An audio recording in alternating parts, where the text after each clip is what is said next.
जा फालत येड़ा कम खारगो बरोर वो कंदा प्या झेड़ा इसी कितली चाहे जी अति थींदा भेड़ा जे नमिंदन का लपत गाड़ी दा प्या गोड़ा घर का ठिकोनाणी दा भानु बेटा सतो शरीर लोढ़ा 10 बजे उठी ता जोटी न जोड़ा साले सपा इनन करे छड्या न छेड़ा इने में केड़ो दोह मुझो तू हणी पियो हथोड़ा पूरी तुजो प्यालो प्यारे सब भायर कंदी आया भेड़ा मोहब्बत भरी मारवी ते अचो थियन मेड़ा पो कई घोट छडे घोड़ा मुंजी चाहत में चढ़या था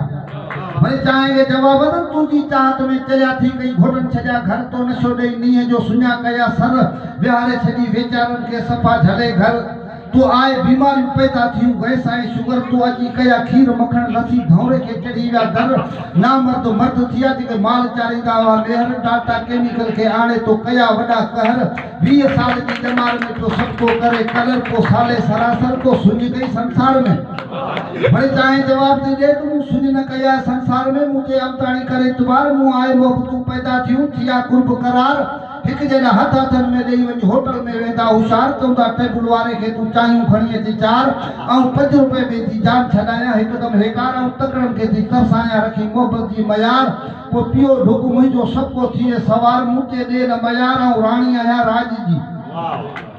भले चाहेंगे जवाब तू रानी ना ही राज जी तू निसरो या ही नासूर बिजो वर बदन में करियो छदी चूर नशे तुझे में माण्हू थी विया आहिनि मजबूर जैसी नथा पियन तो खे चारे पार चूर ओबा किन जो कड़को है मथो सजो सूर जे निभागी किस्मत सा खूटी वनिए दुकान बि हुजे दूर तो सजे दी जो कम फिटो पर तोखे वठंदा जरूर कोई देई वेचारन के वालूर साले सफा साड़े जी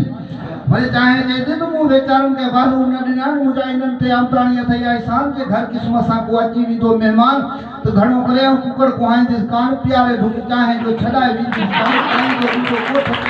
मुजा यो शान वरी कदो घर कायूं ते डाठा दिनाओ मान पोचन शब्द चाहे अची कोई खारायो पाना डाढो तकड़ो सुमु मस छडाया जान सबको जो चवे ये किस्मत सा आयो तू तरसी पो जवान कम सबनी या खुदा कदो साहिब रब सुभान रात जो की तरसी पो तू मिठा थी मेहरबान वो नेठ जी चाहे फैसलो कयो का मुंडे थी मेहरबान नढे वडे जो मूड डाढो आहे मान सड़ी 25 साले चवे दीदी आया देखी में जान ओ भारा बड़का खाई करो ती चवे आऊं सड़ी कंदी है शान वो मोट थई मोहब्बत जा मकान 8 पर हमदानी जो मेहरबानी